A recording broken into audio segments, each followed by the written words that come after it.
very exciting for us. We are so honored to have you, and I've been looking forward to talking with you today. So welcome. Thank you. And let's start by, I'll let you introduce yourself, but I want to introduce you as one of our current artists on exhibit, obviously behind me here. And the public here is absolutely loving your artwork. We're getting a lot of attention for you, so that's exciting too. And of course, one of our 2024 very influential artists. So that's exciting as well. So I'll let you introduce yourself and give some of your background story and a little bit about you and kind of what inspired you to become an artist.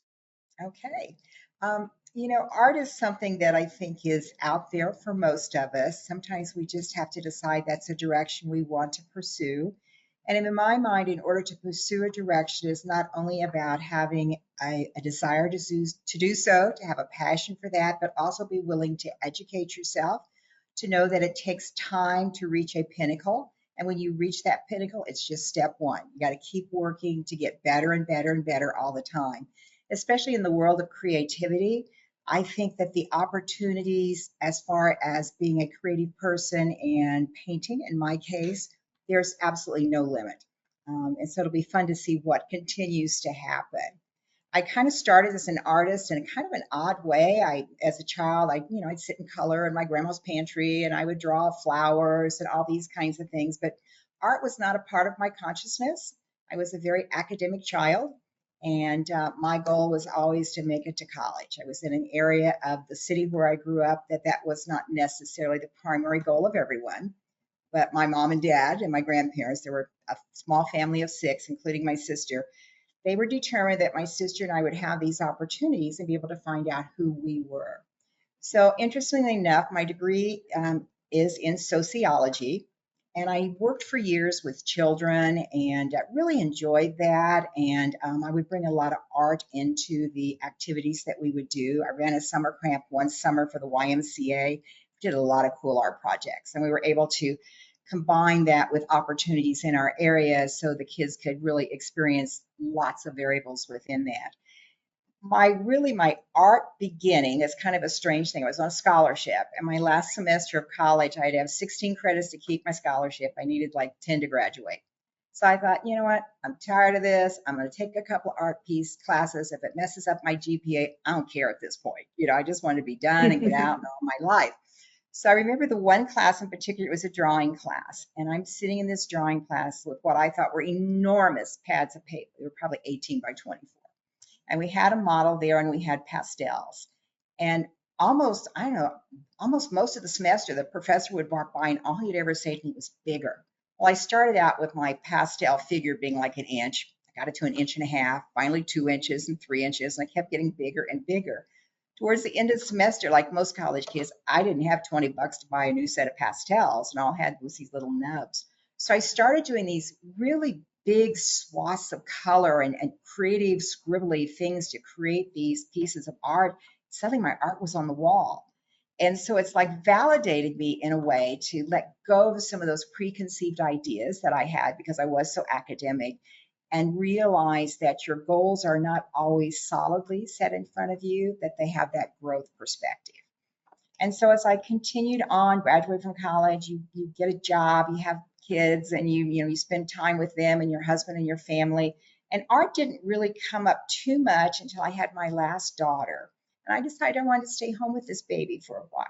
So like I do everything, I just kind of jumped in with both feet. I said, I'm going to be an artist. If I can sell my art and make some money at the end of 5 years, then I can be a professional artist.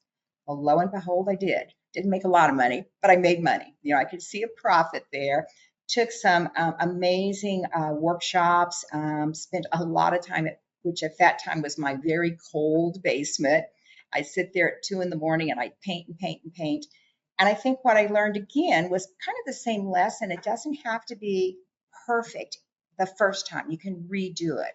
And that academic beginning had me say, okay, this time I'm going to figure this out. And I might do the same painting again, figure it out, make sure I've really got it. And sadly enough, I even wrote down what I was going to do through the whole painting. I did an outline for a painting. Well, that obviously doesn't work. But I learned that you have to let go, that you have to let your passion and your emotions kind of evolve, and the painting tells you what it needs. And I always say that a painting is like a child, and you're raising this child, and it starts like this brand new, fresh, perfect baby that you just love so much. And then you start playing with it. You get some paint on there. It's looking pretty good. Then they turn 2. Well, it's a little bit of a struggle, but you work your way through it. And I've always said too, every single painting becomes a teenager.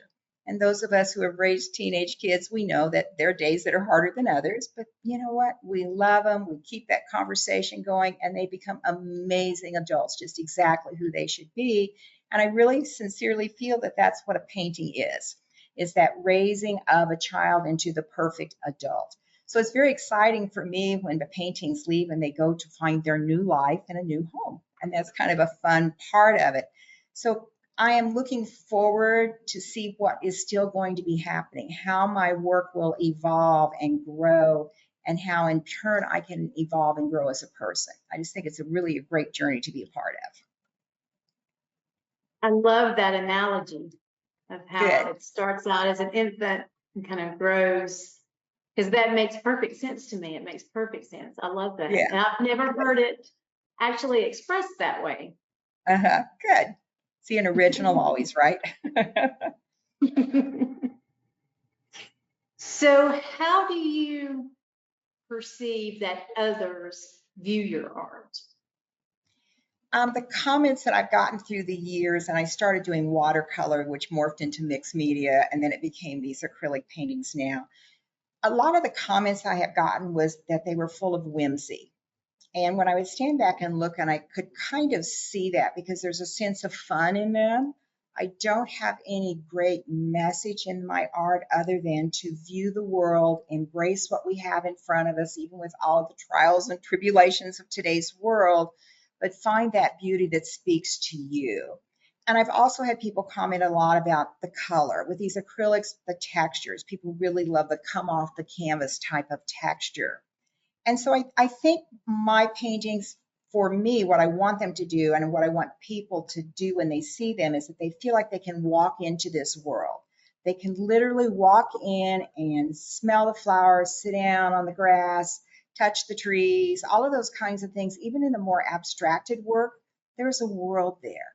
The person who loves those abstract pieces can still find a great deal of satisfaction by being a part of that world. So I think that's it. That I want people to be one with the art, and I think that's what people are doing as I hear them talk about it. And I agree. I think that that is also some of kind of the feedback we've gotten here with your exhibit is Good. people just want to like go there. I've heard Yeah. people say, I just want to go there. Perfect. So, I love it when the message actually goes there. so do you take photographs and then paint from that? Do you just kind of have the image in your mind and it just morphs into what it ends up being? What is part of that process for you? We'll go someplace and I'll take some photographs, but honestly, I seldom look at them again. I think my mind's eye keeps all of this in here. And when I go into a painting, I will kind of have somewhat of an idea of where I maybe want to go. And my paintings will start with, I don't know, I have these chalk markers and even the great big pieces. I'll make 8, 10 lines on there with this chalk marker, and then I'll just jump in and start painting. So I would say it's what's in my head and my imagination, and I really do allow the painting to lead me to a large degree as to where it wants to go. When I have a commission, of course, that's a little bit different. And I always want to make sure that that passion comes through with a commission as much as it does with a piece that just comes out of my head. So I would say, to answer your question, pretty much everything comes just out of my imagination. My brain, I think, is a very interesting place, and there's lots up in there that I would love to put onto canvas. That is truly the creative process. I mean, there's Yeah, certainly nothing wrong with photos and painting from a photo and then maybe absolutely. adding your own creativity to that. But that creative process, it will continue to stimulate the creative process. And I think you have to get so involved in the process that the product is not what you're thinking about. The product will come. But if you go directly from conception to product in your mind, you're going to not have the same flow and freedom to paint as you would just stay in the process.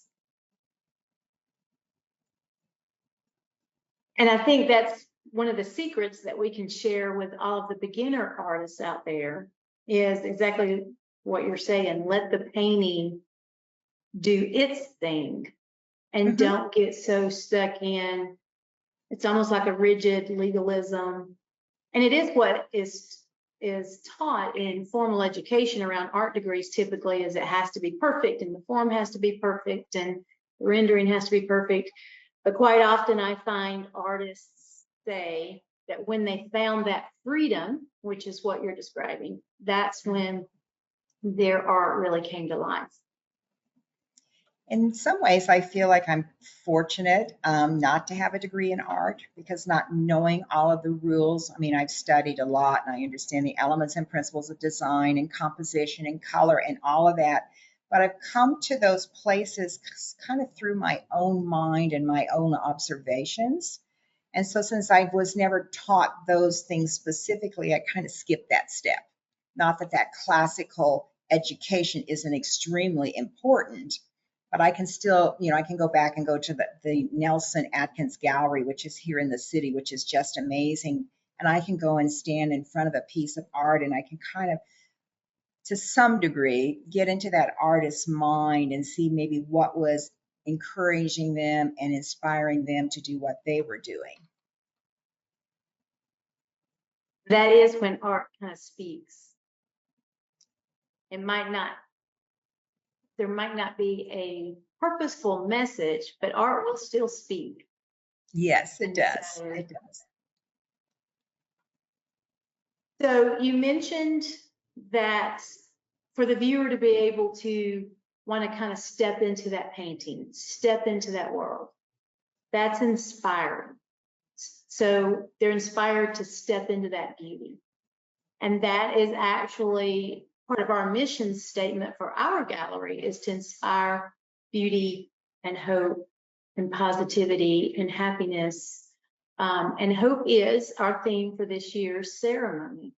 So tell me a little bit about how you relate inspiring hope through your artists. What are your thoughts?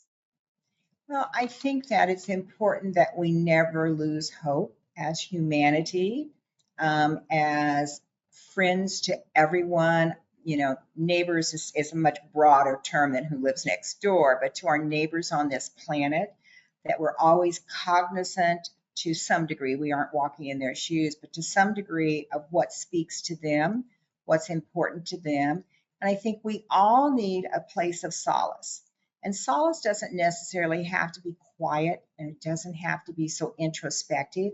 Solace can also mean, one of my best places of solace is with my grandkids. Oh my gosh, the energy, and they're teenagers now, but that energy and their excitement to start facing their lives, that can be a sort of solace too. It's finding your journey and that type of thing. So I think art can really be a big part of that. We need to stop and smell the roses, so to speak. We need to stop and say, yeah, this is tough, but I can go home, in our case possibly, and sit down in that chair in my apartment and look at that piece of art or sculpture or whatever, and I can kind of mentally and emotionally enter. And then I'm going to find myself again, and that will help me face the next day and whatever challenges may be in that next day.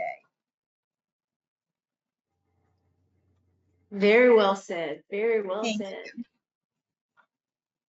So tell us a little bit about how you see yourself evolving over the next year, 2 years, 5 years, and if we could see into the future and have an idea of what your collectors and your buyers and your viewers were experiencing. How do you see that may grow and evolve? Well, I think my art will continue to evolve, which I think is very important. And I'm always willing to try some new things. I do teach some classes with seniors, which I teach because I love it and I feel like I'm giving back. But one of the things I gain from that is not only being able to hang around with some absolutely amazing people, have about 50 slots that go through my 2 days of teaching, but I learn through them, and I'm always coming up with new projects for them to work on. We're going to abstract people next week. Not something you see in my current work, but I'm very excited, as are they, to try this little bit new direction and to see what they will learn by doing so. And I have lost track of your question. I apologize for that. That's In the okay. future, that's it, in the future. That's that creative mind going off wherever. I would like to think that my work could still have an impact. We all hope that it'll become gallery worthy as far as, the big national galleries. I'd love nothing more than see a piece in the Nelkins Atkins Museum one day.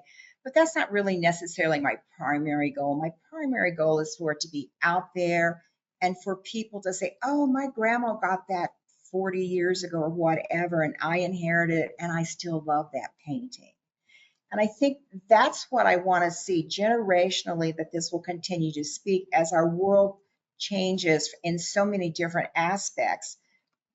Hopefully there is a core that we still see the beauty in our world. Even though that may change, I think it's important that we as humanity see that beauty and encompass that, embrace it, and make it our own. And artwork is a great way to do that. I'd hate to see art not to remain a part of our existence on a daily basis.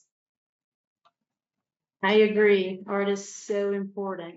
And if I were to predict, it will always find its way, regardless of how the world changes. I truly believe the arts, performing arts, even the written Absolutely. arts will always find its way. So That's great. Yes. you're describing kind of a legacy. So yes, even in a piece, we're in a museum, that's a legacy, but just that second generation, third generation, and so on, still enjoying and experiencing the joy that comes from that piece. That's legacy. And that's what dreams are made of, right? Absolutely. I hadn't thought about it in those terms, but yes, it is. We all want to leave a legacy. So have you had the opportunity to teach your children or your grandchildren some of your talents? Is that Oh, times absolutely. family like really wants to, other times they're like, Yeah, they, all three of my children, I have two daughters and a son, that they were always very creative when they were young. And, especially the youngest one, when I started painting, she spent a lot of hours in my studio with me and she draws like a dream. And, her time will come when she will probably want to re-pursue this. And with my grandchildren, three of them in particular are incredibly creative. The fourth one wants to be an engineer, which is, kind of a different mindset to some degree, but there's more creativity than maybe he thinks. From the times they were little tiny, they'd spend hours with me in the studio and we would do projects and they would paint, and they love to do all that. Whatever I would bring in, whether it was one in particular loves clay, and she still does beautiful clay things, that creative spark, even if they don't go ahead and pursue drawing as a career or art as a career, it's always in what they're doing.